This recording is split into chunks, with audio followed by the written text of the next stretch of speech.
Student said some misogynistic and rapey things, so I took screenshots and sent them to all of his followers, by user Abnabachan. This happened around 2 years ago, on Instagram.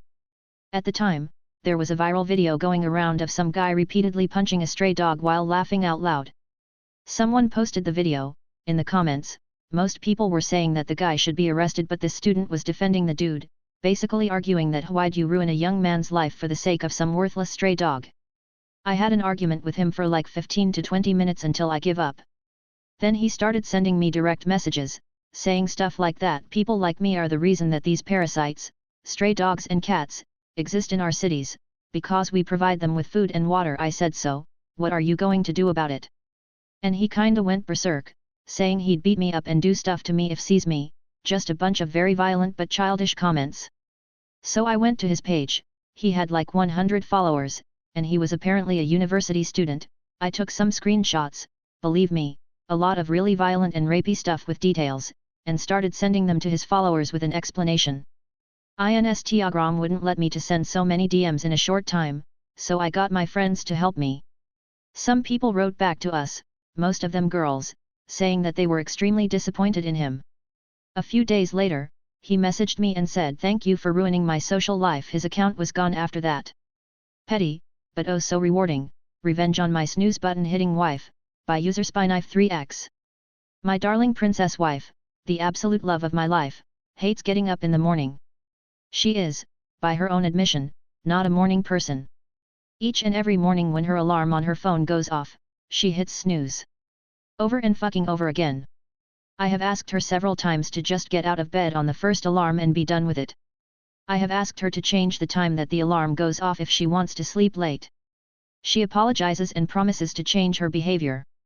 She complies for a while, but soon reverts to the snooze button monster.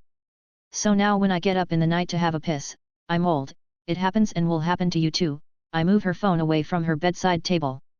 Sometimes I put it in the ensuite, sometimes I put it in the cupboard, sometimes I put it under the bed. Sometimes I put it in another room. Now when her alarm goes off, she has to get out of bed to find that screeching, incessant, dream breaker. She knows that it was me. She knows that this is petty revenge for disturbing my sleep unnecessarily, and so I lie in bed all nice and smug. It is a very good thing that she still loves me. My mother's child support petty revenge after 40 plus years, by users Widenv. My parents divorced many moons ago. The children were 5, 4, me, and 2 years old at the time. My father did not want to pay his child support through the courthouse, because of the man, and he didn't want any of his child support to be accessible to my mother. He would pay sporadically or not at all when we were growing up. Now, child support for 3 kids back in the day amounted to $150 a month. She reported him to the state, and we moved on with our lives, including a wonderful stepdad who took all of us on as his own. A few years ago, my biological father applied for Social Security. He had successfully avoided collections by working for himself and dodging collections. The state I live in started to garnish money out of his SS payment. My mother does a happy dance every month knowing that she is getting the ultimate petty revenge for all those years she struggled to raise us without his support. She doesn't need the money now but never gets tired of telling people that he finally had to pay his child support in the end. His children are now 57, 56, me, and 54, and have nothing to do with that loser. Hang in there. It might have cost me $32, but it was worth it, by user Ibs2PID. So I am a bartender, and in the town I lived in at the time, the best time to go to the 24-hour Walmart was after my shift was over around 4 am. I could walk in and out and never talk to anyone and get done quick. I have my cart with my 4 or 5 items in it and these 2 guys walk up to me, dressed to the nines, and ask for some help. Now, I know these 2 guys. They don't know me but they are known all over town to be scammers and have been kicked out of almost every bar in town. The one guy asks, "Yo bro, can you help me out? I just dropped my girlfriend off from the hospital and we just had a baby. I just need some diapers and I don't get paid until Friday, it's Tuesday. Can you help me out?" Now again, I have personally banned these 2 from the bar I work at for stealing drinks off tables. They are well known. Even though I know the scam they are running, I say, "Sure, let's go," and off to the baby section we go. Now, the scam they are running is, they get the person to buy a semi-expensive box of diapers and, when that person leave, exchange the diapers for the cash. Now, we get to the baby section and he grabs a mid-range pack of diapers. I had a good night behind the bar, so I say, "Hey man, go ahead and grab that big pack up top, the $32 box. It's the least I can do for you. I got 2 of my own and it's tough right now," and his eyes light the fuck up. He grabs them and him and his buddy are super excited as we walk toward the tills. Now, here is where I get the revenge. He starts walking toward the one open lane, but I swerve toward the self-checkout and he doesn't like that at all. He keeps trying to get me to go to the regular checkout so he can get his receipt. This is key. So I ring in the diapers and he says thanks and, to his dismay, ring in a Blu-ray into it and, here is where I get him, I add that stupid $2 protection. I stop and say, "Damn, I forgot to get dog food, which I did actually need, but here you go," and I pay with a card. You can't get a cash refund on a credit card receipt. Now he's fucked. He still asks for the receipt, but I say, "Aw man, I can't, I gotta keep it for the protection I bought. I need the code," and say, "But you guys go ahead. Good luck with the new little one," and walk off, handing them their giant pack of diapers. I spent the next 30 minutes just walking around and watching them try to beg the couple of cashiers for a refund for the pack of diapers. It's 4:30 a.m., customer service isn't open. They need that receipt and they don't have it.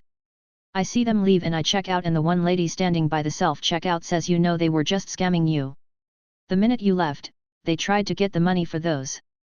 They do that all the time." I replied, "Oh, I know. They are scammers. They are known all over downtown. That is why I added the coverage to the DVD and I paid with a card. I had an out for giving the receipt and now they have to leave with the diapers." She had a good laugh over that. I am driving out of the parking lot and I see these 2 dudes walking down the road, at 4:30 in the morning, looking like they just left the club with a giant pack of Huggies. I honked and waved as I went by. The bonus, because they were a couple of drug heads also, they forget stuff real quick.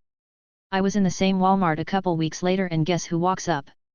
He says, "Hey man, can you help me out?" And I respond with, "Oh yeah brother, you need some more diapers."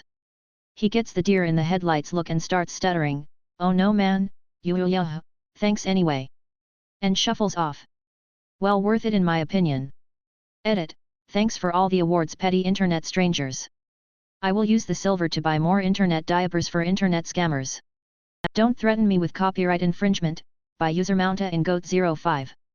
A few years ago, I belonged to an organization that was similar in theory to a timeshare.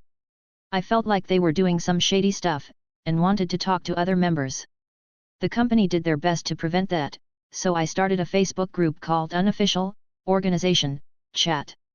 I quickly got a couple hundred people in and we were uncovering all kinds of corruption within the organization, including board members scheming a lot of money off us members. We're talking almost $1 million in mismanaged funds. They were big mad that they were being exposed, and blamed me. I got a formal notice that I couldn't use their name for my group because they'd copyrighted the name. I did a little digging, and guess who had forgotten to renew their copyright license? I got a lawyer to help me buy the copyright that very day. They were connected with the group and did it pro bono, I just had to pay for the copyright license, around $50. They tried to threaten me again with a lawsuit over use of that name. I kindly suggested they go check to see who owned the right to that name. Silence. They ended up going out of business a couple years later, but not before they tried rebranding themselves with a new name. I still maintain the copyright because it amuses me. EDA, I have had it pointed out that I probably meant trademark, not copyright. Clearly I am not a lawyer, so I got the jargon wrong. If they had really tried to fight, I'm sure it wouldn't have held up in court. But, the company was losing money and couldn't afford to actually hire lawyers to look into it. Edit 2, I shouldn't care what people on the internet think, but I am telling the truth. Here's the original application with identifying details poorly hidden. https://mountaingoat05.tumblr.com/post/681008792264146944